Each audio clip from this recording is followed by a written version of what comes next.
అక్షర భిక్ష క్రింది పట్టికలో నున్న 9 గళ్లలో మనము వరుసగా మూడక్షరముల తెలుగు పదములను నిర్మించవచ్చును.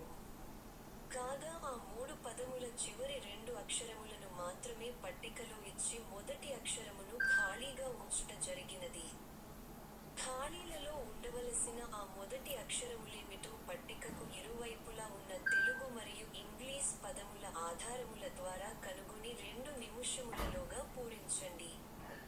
ఒకవేళ 2 నిముషములలోగా మీరు పూరించలేని ఎడల అటుపై మేము పూరించి సమస్యను పరిష్కరించగలము.